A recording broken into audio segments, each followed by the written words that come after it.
숟가락 들고 나타난 문재인. 문재인 전 대통령이 퇴임 후 처음으로 언론 대담을 했습니다.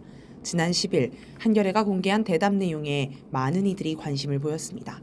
대담 내용이나 시점 등을 보면 문재인은 이재명 대표를 저격하고 자기 세력이 권력을 쥐게 하는 게 목적이었던 듯합니다. 경쟁과 내부 총질을 구분하지 못하는가? 문재인은 대담에서 경쟁도 하고 그걸 통해서 지지도 더 넓게 모으는 것이 꼭 필요하다라며 경쟁에 대해서 민주당 내 일각에서 자꾸 분열로 비판하고 밀쳐내는 것은 참으로 바람직하지 않은 일이라고 했습니다. 또 지금 당내에서 이재명 대표에겐 경쟁자가 없는 거 아닌가라고도 했습니다.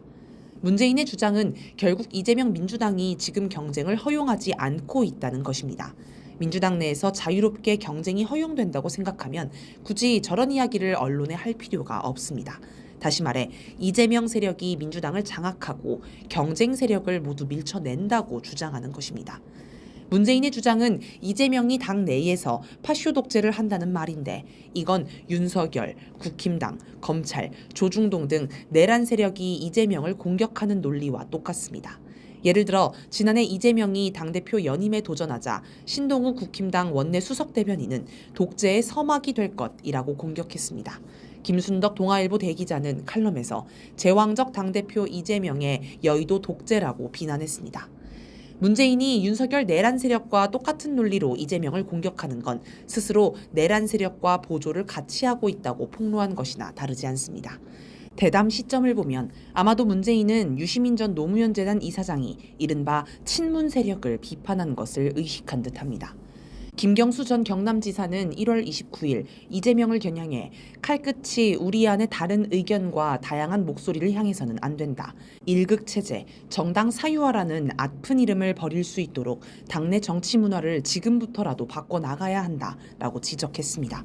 임종석 전 대통령 비서실장은 1월 21일 이재명 대표 한 사람만 바라보며 당내 민주주의가 숨을 죽인 지금의 민주당은 과연 국민의 신뢰를 얻을 수 있는가라며 이재명이 민주당 내 독재를 한다고 비판했습니다. 또 2월 6일에는 이재명이 아니어도 정권 교체는 흔들림이 없어야 한다.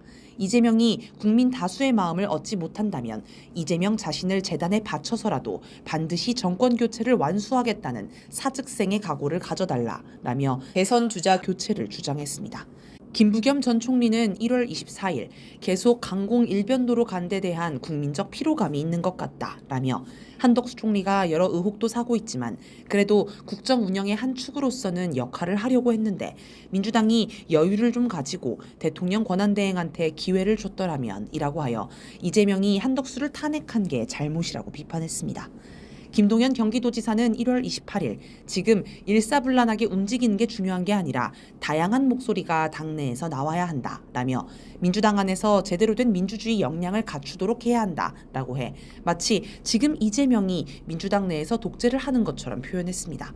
또 만약에 누군가가 대통령이 됐는데 과거의 윤석열 대통령이나 박근혜 대통령처럼 제대로 하지 못하는 대통령이 될 바에는 돼서 뭐 하겠는가라고 하여 이재명이 대통령이 돼도 윤석열이나 박근혜 수준이 될 수 있다고 우려했습니다. 고민정 의원은 2월 7일 지난 몇 년 동안 비판의 말을 하기만 하면 수박이라는 멸시와 조롱을 하는 현상이 끊이지 않고 벌어졌다라면서 입틀막 현상이 우리 당 안에서 이미 오래전부터 벌어진 일이라고 생각한다.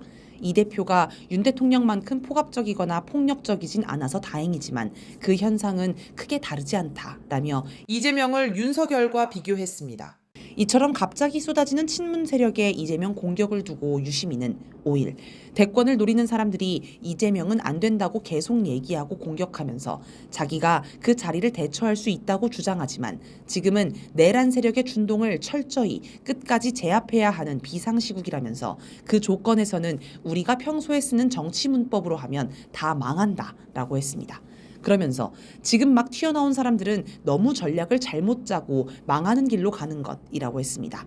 즉 내부 경쟁을 하는 것은 좋지만 내부 총질을 하는 식의 전략은 잘못이라는 것입니다. 문재인과 친문 세력은 경쟁과 내부 총질을 구분하지 않고 자기 유리할 대로 갖다 붙이고 있습니다. 2023년 국회에서 이재명 체포동의안 표결을 할 때 민주당 내 일부 의원들이 체포에 동의했습니다. 이것은 경쟁이 아니라 내부 총질입니다. 이재명을 제거하고 당권을 줄 욕심에 눈이 멀어 윤석열 검찰에 힘을 실어주고 내란 세력에 부하뇌동한 것입니다. 규탄받아 마땅한 행위입니다. 김경수는 집권 세력의 핵심적인 책임과 의무는 통합과 포용이라며 2022년 대선 이후 치러진 지방선거와 총선 과정에서 치욕스러워하며 당에서 멀어지거나 떠나신 분들이 많다. 진심으로 사과하고 기꺼이 돌아오실 수 있도록 해야 한다라고 했습니다. 통합을 위해 이재명이 이낙연 등에게 사과해야 한다는 것입니다. 경선에서 질 것 같으니 일찌감치 탈당해 신당을 차리거나 국힘당에 기어 들어간 자들에게 사과하면 당 통합이 된다? 황당한 얘기입니다. 임종석은 이재명 대표 혼자 모든 걸 다 잘할 수는 없다라며 최대한 연대하고 포용하고 통합해야 한다라고 했습니다. 그렇다면 지난 총선에서 임종석이 자기 지역구였던 중성동갑을 고집하느라 당을 뒤흔들고 조중동이 민주당 공천 파동이라며 대서특필하게 해 당에 먹칠한 것도 통합을 위한 것이었는지 묻고 싶습니다. 지난해 총선 때 많은 중진 의원들이 당의 험지 출마 요청을 받고 선당 후사를 결심했습니다. 중성동갑에서 내리 3선을 한 홍익표 당시 원내대표도 대표적 험지인 서초을로 자원해 갔습니다. 하지만 임종석은 민주당의 송파갑 출마 요청을 거절하고 중성동갑을 고집했습니다. 민주당은 당규에 따라 중성동갑에 전현희 전 국민권익위원장을 전략 공천했지만 이를 무시하고 지역 유세를 강행하는 행패를 부렸습니다. 하지만 문재인 정부에서 국민권익위원장을 했던 전현희를 전략 공천한 것도 통합의 상징적 조치로 볼 수 있습니다. 전현희는 1월 31일 민주당이 일극 체제가 아니라는 상징적 존재가 내가 민주당 최고위원을 하고 있는 것이다. 나는 문재인 대통령이 장관급 기관장으로 임명한 대표적인 친문이고 그런 친문인 내가 이재명 민주당 하에서 공천을 받고 국회의원에 당선됐고 민주당 지도부에 입성했다라고 했습니다. 김경수, 임종석도 얼마든지 대권에 도전할 수 있고 이재명과 경쟁할 수 있습니다. 그걸 비난하는 건 잘못입니다. 하지만 경쟁에서 이기려고 상대를 공격하고 내부 총질하는 것은 당연히 비판받을 일입니다. 광주인 1월 31일자 보도에는 이들을 비판하는 다양한 목소리가 실렸습니다. 박지원 의원은 왜 하필 지금 당을 흔드는 모습을 꼭 보이는지 의심스럽다라고 했으며 전남 여수시민단체 한 관계자는 이재명을 헐뜯으며 관심을 받고 싶어하는 구태정치의 전형적인 본보기라면서 국민에게 관심을 받고 싶으면 지금 국민이 원하는 내란 혐의자 처벌에 더 많은 힘을 쏟고 심판을 기다려야 한다라고 했습니다. 또 광주 지역 한 중진 정치인은 국민의힘이 쓰는 단어인 이재명 일극체제까지 가지고 와 이재명 당대표를 겨냥하는 것은 좀 치졸한 정치 캠페인이라고 했습니다. 친문 세력을 바라보는 국민의 시선과 크게 다르지 않아 보입니다. 잠깐 2017년 대선 민주당 경선을 돌이켜봅시다.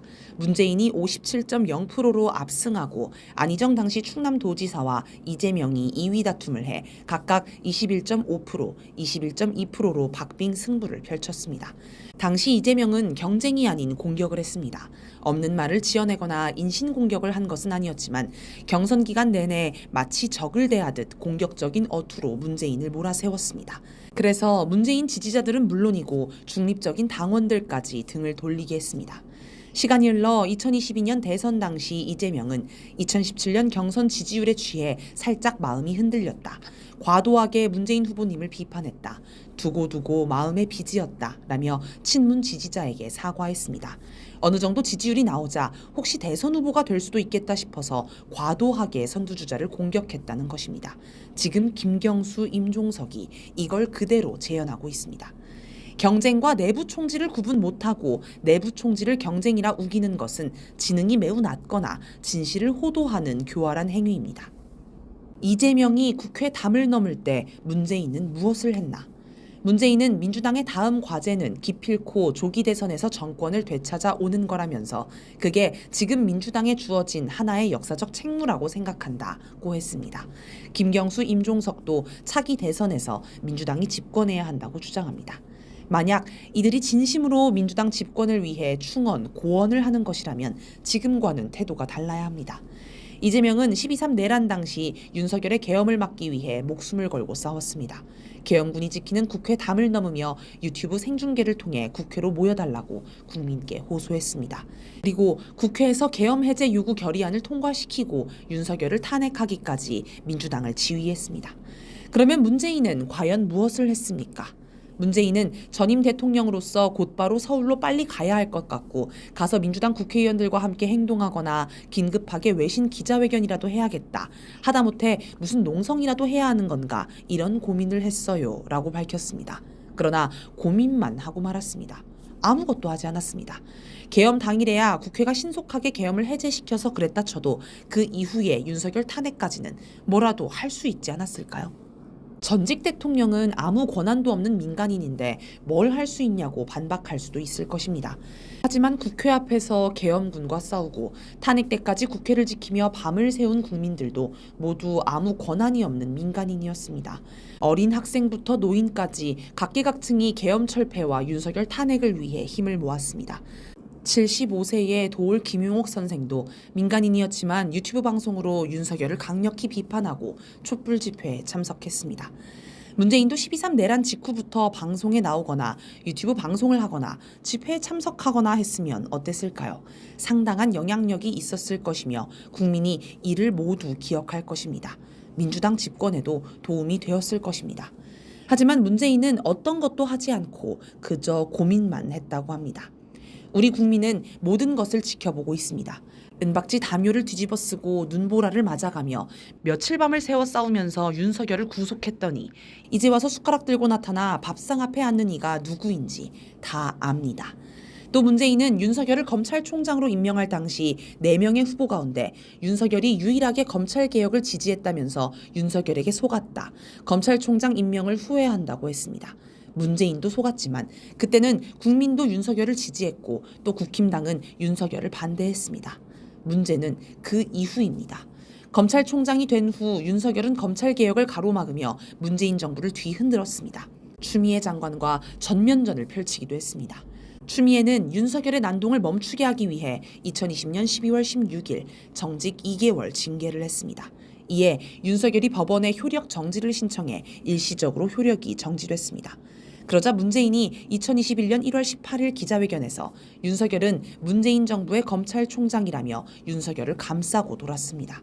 그 후 2021년 10월 14일 법원은 추미애의 징계가 정당했고 오히려 면직 같은 중징계도 가능했다고 판결했습니다. 만약 당시 문재인이 추미애에게 힘을 실어 윤석열을 파면했다면 윤석열이 아닌 이재명이 대통령에 당선됐을 가능성이 높아졌을 것입니다. 그러나 추미애가 2023년 6월 30일 유튜브 채널 오마이TV에 출연해 밝힌 바에 따르면 당시 문재인은 윤석열 편을 들어 추미애에게 법무부 장관직에서 물러나라고 했다고 합니다. 이유는 당에서 요구한다. 재보궐선거를 치러야 하니 검찰 이슈가 퇴장해야 한다라는 것이었습니다. 이에 관해 문재인은 윤석열 총장을 그만두게 할 수 있는 유일한 방법은 법무부 장관이 징계 건의로서 징계 해임을 할 수가 있어서 실제로 당시 법무부 장관이 그렇게 하려고 시도를 했죠. 그런데 그 과정이 아주 잘 처리가 됐으면 좋았을 텐데 그렇게 처리되지 않고 진행이 됐기 때문에 말하자면 해임도 못하고 거꾸로 역풍을 받고 정치적으로 이 사람을 키워주는 결과가 되었던 것이라고 말했습니다. 자기가 추미애를 쳐낸 건 언급하지 않고 두루뭉술하게 넘어갔습니다. 그러면서 윤석열 집권이 추미애 탓인 것처럼 은근히 몰아갔습니다. 문재인이 민주당 집권을 바랐다면 문재인은 트럼프 미국 대통령을 두고 이념적이지 않고 아주 실용적인 그런 모습을 보여서 또 상대하기에 편한 면도 있다라며 대화가 통했다, 대화할 만했다, 그렇게 느꼈다라고 했습니다. 그런데 여기서 한 가지 의아한 점이 있습니다. 문재인과 트럼프 하면 많은 이들이 승인 발언을 떠올립니다. 2018년 트럼프가 한국은 미국의 승인 없이 아무것도 하지 않을 것이라며 한국을 소국 취급했습니다. 그런데 문재인 정부는 여기에 항의하기는커녕 트럼프는 협의를 잘 하자는 뜻으로 한 말이라며 미국을 변호하기에 바빴습니다. 정말 굴욕적이었습니다. 실용적이고 대화가 통한다는 트럼프에게 왜 그렇게 굴욕적인 모습을 보였는지 이해가 안 갑니다. 2023년 미국 정보기관이 용산 대통령실을 도청했다는 게 알려지자 윤석열은 국가 간 관계에서는 서로 도청이 안 된다고 할 수는 없는 것 아니겠나 라며 양국 사이 신뢰에 어떤 식으로도 영향을 미칠 일이 아니다 라고 강조했습니다. 도청을 당하고도 미국의 항의는커녕 역으로 미국을 변호해 주느라 진땀을 흘리는 모습이었습니다. 당시 많은 이들이 비굴한 모습을 보이는 윤석열을 조롱했습니다. 그런데 문재인이 트럼프의 승인 발언을 대하는 모습도 다르지 않았습니다. 클라우디아 셰인바움 멕시코 대통령은 이번에 트럼프가 관세 폭탄을 던지자 우리가 다른 나라들과 협상하고 대화할 때 우리는 항상 고개를 높이 들고 나아가며 결코 머리를 숙이지 않는다라며 당당히 맞서 싸웠습니다. 그 결과 지지율이 81%까지 올랐습니다. 문재인이 멕시코 대통령처럼만 했다면 문재인과 민주당 지지율이 올랐고 대선에도 도움이 되었을 것입니다. 그러나 굴욕적인 태도를 보이고 그 후 남북관계에서 트럼프의 승인만 기다리며 허송세월하는 바람에 지지율이 떨어졌습니다. 문재인이 일본의 경제보복에 맞서 소재, 부품, 장비 경쟁력 강화를 외칠 때 국민이 지지한 걸 보면 확실히 우리 국민은 대통령이 외국에 당당한 태도를 보이는 걸 바랍니다. 남북관계도 생각해 봅시다. 김정은 국무위원장은 2019년 1월 1일 신년사에서 우리는 개성공업지구에 진출하였던 남측 기업인들의 어려운 사정과 민족의 명산을 찾아보고 싶어하는 남녘동포들의 소망을 헤아려 아무런 전제 조건이나 대가 없이 개성공업지구와 금강산 관광을 재개할 용의가 있습니다. 라고 하였습니다. 전제 조건이나 대가 없이라는 말은 대북 제재를 피할 길을 열어주겠다는 뜻입니다. 따라서 개성공단과 금강산 관광을 재개하는 게 문재인이 할 수 있고 북한도 호응할 최적의 사업이었다고 할 수 있습니다. 이번에 트럼프가 취임식에서 북한 해안가에는 엄청난 콘도 역량이 있다라고 하면서 미국이 북한 관광 산업에 투자할 구상이 있는 것 아니냐는 분석이 나왔습니다. 그러면서 원래 관광은 대북 제재에 걸리지 않는다고 하였습니다. 그러니 최소한 금강산 관광을 재개하는 건 아무 문제가 되지 않을 일이었습니다. 그러나 두 사업은 문재인이 미국의 승인을 구하려다 실패해 끝내 재개되지 못했습니다. 문재인은 2019년 3.1절 기념사에서 금강산 관광과 개성공단의 재개 방안도 미국과 협의하겠습니다. 라고 하였습니다. 일주일 후 미국 국무부는 개성공단과 금강산 관광에 대한 제재 면제를 검토하지 않겠다고 못을 박았습니다. 보수 언론조차 왜 이런 일까지 미국과 협의하냐고 조롱할 지경이었습니다. 만약 문재인이 개성공단, 금강산 관광을 재개했다면 국민적 지지를 받아 민주당 재집권에 도움이 되었을 것입니다. 남북 정상회담을 할 때마다 지지율이 치솟았던 건 그만큼 우리 국민이 남북관계 발전을 절박하게 바랐기 때문입니다. 그러나 문재인이 답답한 고구만 행보만 보이면서 국민은 속이 터졌습니다. 박근혜를 탄핵해도 바뀌는 게 없다고 여기는 것도 무리가 아니었습니다. 문재인에게서 윤석열이 비쳐 보이는 게 이것만이 아닙니다. 윤석열은 집권하자마자 전 정권 탄압에 나섰습니다. 특히 서해 공무원 월북 사건, 탈북 살인마 북송 사건 등을 물고 늘어지면서 문재인 정부의 국방, 안보 인사들을 속속 구속했습니다. 그런데 문재인은 이를 두고 아무런 반응도 보이지 않았습니다. 그러다 서훈 전 청와대 국가안보실장에 대한 구속영장이 청구되자 그제야 입장이 나왔습니다. 민주당 내에서는 진작 입장이 나왔으면 사태가 이렇게 커지지는 않았을 것이라는 불만이 나왔습니다. 마치 윤석열이 부하들에게 12.3 내란의 책임을 떠넘기는 것과 똑같습니다. 처음부터 문재인이 윤석열의 무도함을 규탄하고 적극적으로 싸웠으면 윤석열 탄핵에도 도움이 되고 이게 민주당 재집권에도 도움이 되었을 것입니다. 아무리 봐도 문재인은 민주당 집권에는 관심이 없고 오로지 친문 세력의 기득권 수호에만 관심이 있어 보입니다. 좌파 세력을 키워 차기 정권에 개입할 생각만 있는 듯합니다. 이것이 아니라면 문재인의 행보를 이해할 수 없습니다. 이렇게 놓고 보면 추미애 윤석열 싸움에서 윤석열을 문재인 정부의 검찰총장이라고 한 표현도 자기만 생각하고 좌파만 생각하는 모습의 반영입니다. 촛불 정부가 아닌 문재인 정부라고 한 것은 자기 정부라는 생각이 있었기 때문일 것입니다. 이러니 촛불 정부를 표방하면서도 촛불을 끄려는 윤석열을 제어하고 응징하겠다는 마음이 없었던 것입니다. 문재인은 퇴임 후 경남 양산시 평산마을 사저에서 지냈습니다. 그런데 극우 단체들이 마을에서 시위하며 소음과 욕설로 문재인을 괴롭혔습니다. 문제는 이게 집시법에 저촉되지 않아 처벌할 수 없다는 점이었습니다. 그러자 문재인 측은 공권력은 왜 무기력해야만 하는지 의문이라며 이와 같은 반이성적 행위를 원천적으로 규제할 방안은 무엇인지에 대해 실천적 논의가 이루어지길 바란다라고 해 어떻게 해서든 시위를 막아달라고 했습니다.